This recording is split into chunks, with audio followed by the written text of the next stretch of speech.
Imagine a child who sees a candy bar on the counter. They're not allowed to eat it, but they look around and see no adults nearby, and they quickly grab it. But the moment they hear footsteps, they drop it and pretend nothing happened. Later, when asked why they didn't take it, they say, "Because I didn't want to get in trouble." Seems like normal child behavior, right? But now imagine this. A politician caught in a corruption scandal gives a public apology, not because they believe they did anything wrong, but because their team told them it would look bad in the media if they didn't. Behind the scenes, they're still making the same decisions, but now with more careful PR strategy. Lawrence Kohlberg's theory of moral development helps explain how our senses of right and wrong evolves over time. By the end of this video, you will understand the different levels of moral reasoning and how they show up in everyday life. Kohlberg believed that moral reasoning develops in a sequence of stages. These range from a focus on avoiding punishment in early childhood to a deeper concern with universal ethical principles in adulthood. Each stage shows how a person understands justice and fairness, but people don't always progress through all stages. Some remain at a basic level of reasoning well into adulthood, and that can shape their decisions in harmful ways. For example, think of someone who obeys laws only because they fear getting caught. They are not motivated by a sense of justice, but by a desire to avoid consequences. This would be an example of pre-conventional morality. Or picture someone who always wants to be seen as a good person by others. They do what is expected because they want approval. This would be conventional morality, and it often leads people to follow social norms even when those norms are flawed. We can see these kinds of patterns in fictional characters too. In The Godfather, Michael Corleone believes he is protecting his family, but he justifies violence and corruption to do so. His actions are not guided by universal moral principles, but by loyalty and personal obligation. Even as he rises in power, his reasoning stays rooted in what benefits his family, rather than what is ethically right for all. In the end, those actions don't actually protect his family, they tear it apart. He ends up isolated and alone, showing the long-term consequences for those who never grow into higher stages of moral development. This video is part of a series that explains the bigger picture of human consciousness and the lines of human development as proposed by integral theory, developed by theorist and author Ken Wilber. Ken Wilber's integral theory provides a comprehensive framework for understanding the complexity of human growth. It integrates various lines of development, each one representing a distinct area of human evolution. These lines, from cognitive and moral growth and spirituality, shape how we experience and interact with the world. Wilber's approach emphasizes that these lines of development are interwoven and evolve simultaneously, influencing one another as we move through different stages of life. We've explored the cognitive and egoic lines of development, as well as spiral dynamics and how that influences our politics. In those videos, we learned how these structures evolve through different stages, each one building on the last, leading to a more sophisticated way of thinking and problem solving. Ken Wilber's integral theory emphasizes that development happens along multiple lines, including moral growth. A person might be intellectually brilliant, able to reason through complex issues, but still make decisions based only on self-interest or fear of punishment. Moral development, as explored by theorists like Lawrence Kohlberg, highlights how our sense of right and wrong can evolve separately from our cognitive abilities.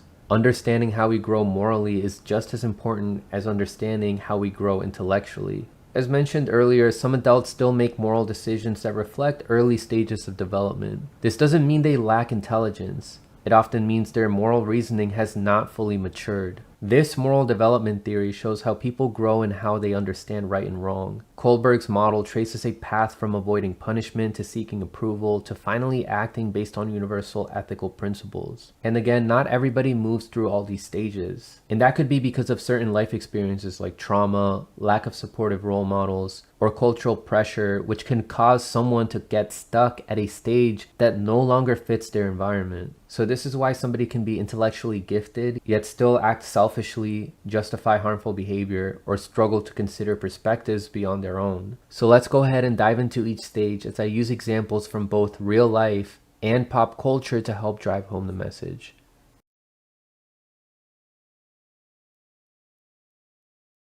Level 1 is pre-conventional morality, and this includes stage 1 and stage 2. Stage 1 is about obedience and punishment. At this stage, a person's sense of right and wrong is based entirely on consequences. The main question is, will I get punished? There is no internal understanding of morality yet. The goal is to avoid punishment, not to do what is ethically right. This type of thinking is most common in young children. For example, a child might avoid touching a hot stove, not because they understand the risk of injury, but because they remember being yelled at the last time that they tried. The lesson they remember is not about safety, it's about avoiding punishment. We can see this kind of behavior in fictional characters too.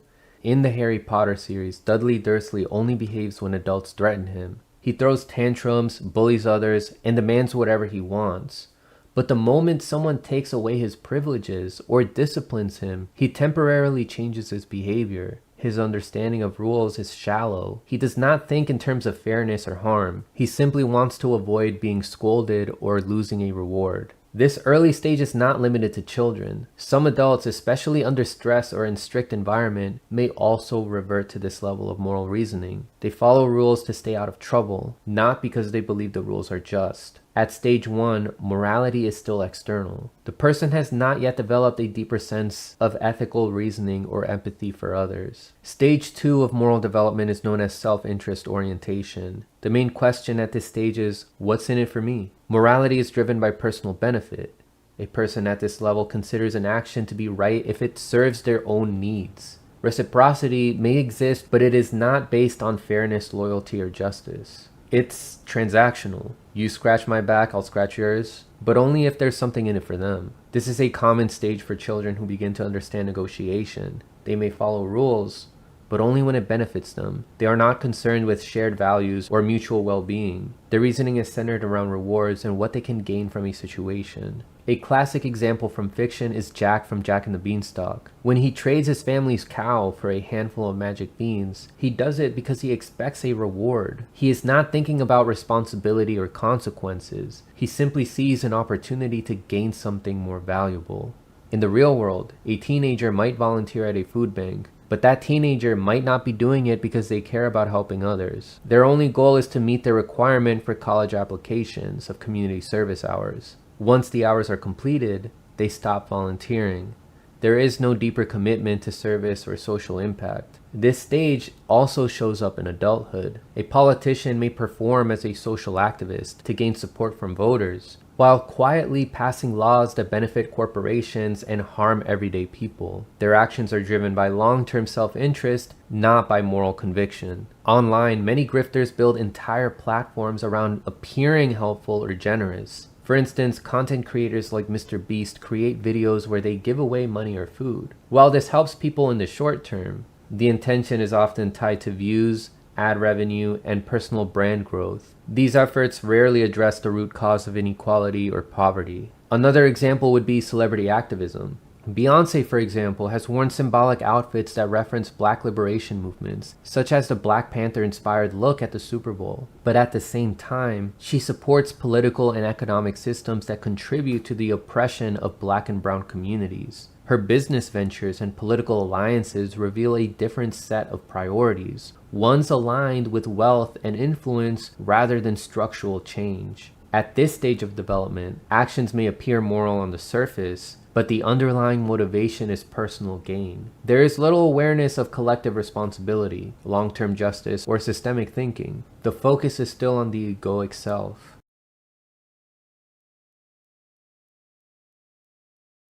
Now we move on to level 2, which is conventional morality. This includes stage 3 and 4. And at stage 3 of moral development, this is known as interpersonal accord and conformity. The core question in this stage is, what will people think of me? Morality is tied to social expectations and the desire to be seen as a good person in the eyes of others. Right and wrong are judged not by abstract principles or personal gain, but by how well one conforms to the norms of their group. People at this stage are often concerned with maintaining relationships, earning approval, and avoiding disapproval. Being nice, loyal, and good is the goal. The motivation behind doing the right thing is less about ethics and more about reputation and acceptance. This stage is common in adolescence when identity is deeply shaped by peer approval. For instance, a high school student might choose not to cheat on a test, not because they believe cheating is inherently wrong, but because they want to keep their image as a trustworthy and responsible student in front of friends, teachers, and parents. In fiction, this stage appears in characters like Katniss Everdeen in The Hunger Games.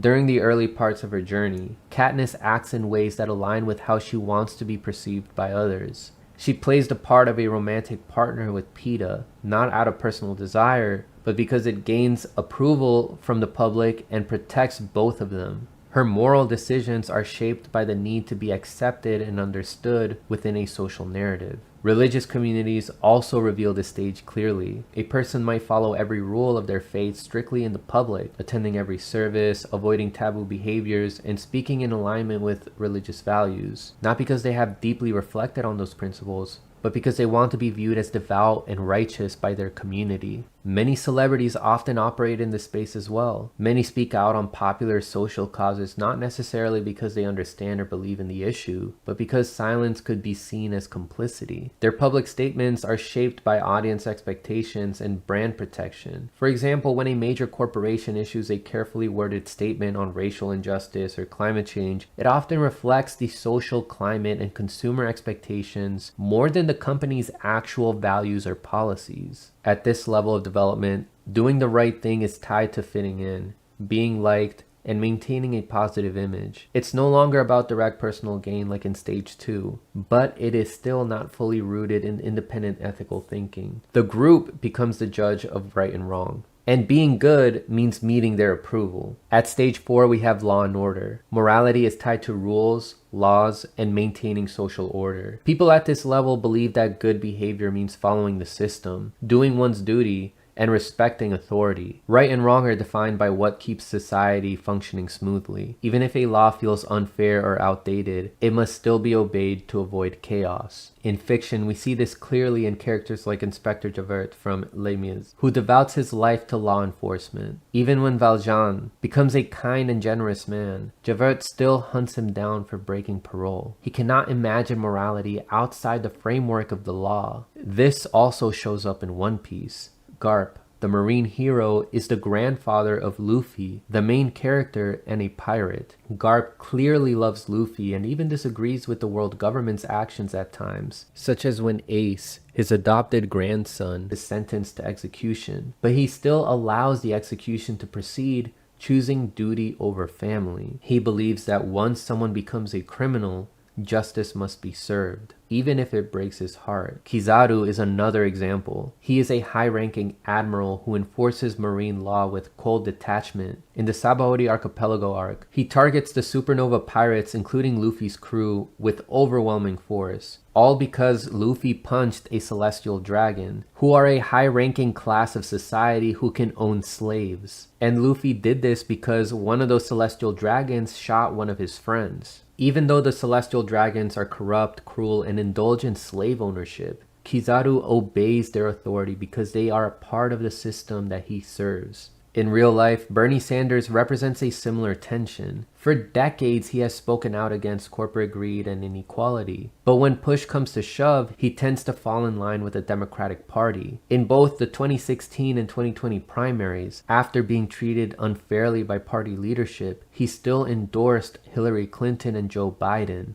He did not call out the manipulation of the process in strong terms. Instead, he emphasized the importance of unity and defeating the Republicans. Bernie often stands with the Democratic Party, even when they support U.S. imperialism. His desire to preserve social stability and avoid division reflects a stage 4 mindset, choosing law, order, and institutional trust over confrontation or collapse. This stage supports structure, but it can also limit moral courage. People may stay silent or compliant in the face of injustice simply because the rules say that they must.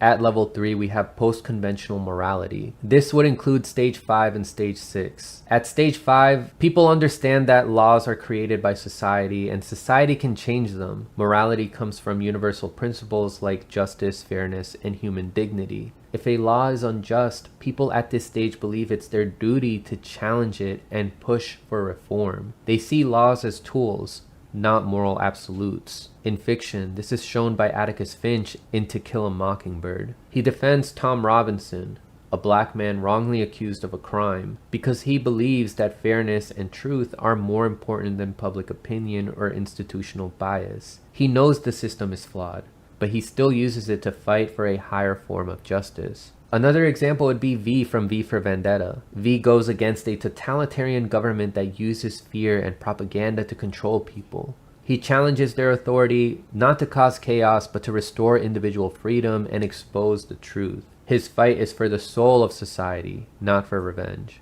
In real life, Julian Assange acted on a belief that transparency matters more than protecting the image of powerful governments. Through WikiLeaks, he released documents showing war crimes, corruption, and unethical surveillance. He was imprisoned for many years and was even asked to reveal the source for this information in exchange for his freedom, but he chose not to reveal this. Many see him as a symbol of how telling the truth can become a crime when it threatens those in power.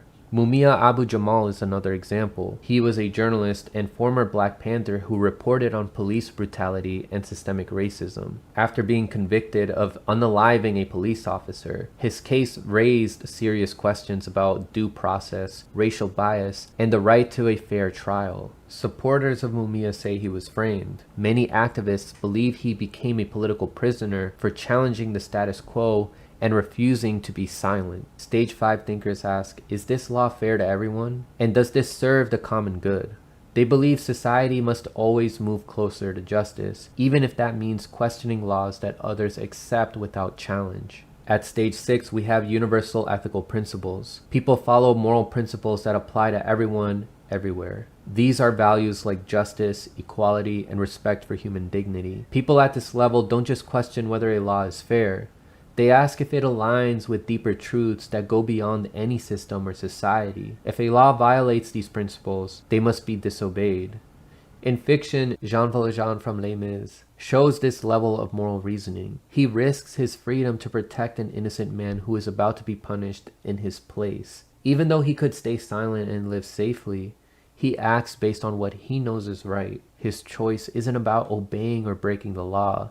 It's about following his conscience. In real life, Martin Luther King Jr. practiced nonviolent resistance against segregation laws in the United States. He believed that injustice anywhere threatens justice everywhere. He organized protests, marches, and sit-ins not to create disorder, but to expose moral failures in the system. He knew he would be arrested, but he saw jail as a price worth paying for human dignity. Another example is Mahatma Gandhi, who led India's movement for independence from British rule. He refused to follow laws that allowed for exploitation or discrimination. His principle on nonviolent resistance was based on the belief that no person or government has the right to deny another human being's basic worth. People at this stage are willing to face consequences because their decisions come from within. Their actions reflect values that remain true, even if they stand alone. For them, morality is not created by law. It is measured by how much the law honors the truth. Some of the examples given in stage 5 could also fall into stage 6 if we focus on other aspects of their actions. The distinction between the two stages is not always clear-cut because they can involve similar behaviors, such as breaking the law or challenging authority, but are driven by different types of moral reasoning. In stage 5,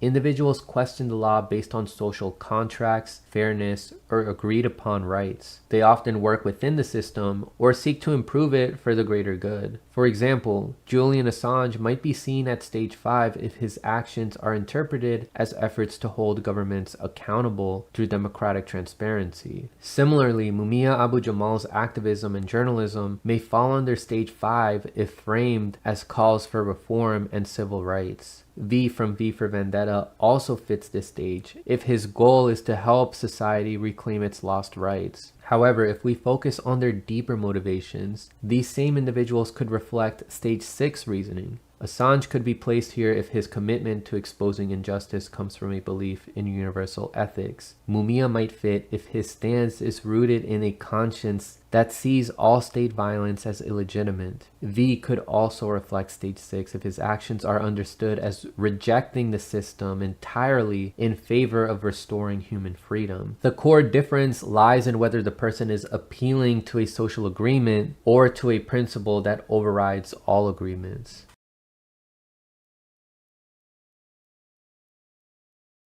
Kohlberg's theory of moral development helps us understand how our moral reasoning grows over time. As we move through these stages, we progress from a focus on avoiding punishment and serving our own needs to considering social expectations, fairness, and eventually universal principles such as justice and human dignity. These stages reflect an increasing ability to think about right and wrong in more abstract and inclusive ways. Over time, we become better able to take the perspective of others, reflect on the broader impact of our choices, and make decisions that consider long-term consequences for everyone involved. However, this growth is not always straightforward. Many people remain at earlier stages where moral decisions are based mostly on rules, loyalty to authority, or social disapproval. This can limit their ability to respond to complex moral issues with depth and flexibility. The good news is that moral development is always possible. By engaging in honest self-reflection, examining our values, and exposing ourselves to diverse perspectives, whether through speaking to more individuals or reading more books, we can become more thoughtful and ethical individuals. The journey of moral growth is not about following the rules more perfectly, but about expanding our capacity for empathy, fairness, and principled action. To understand more lines of human development, check out this video right here. And check out this video right here if you want to dive deeper into other topics in psychology, spirituality, and how the world affects you. Thanks for watching.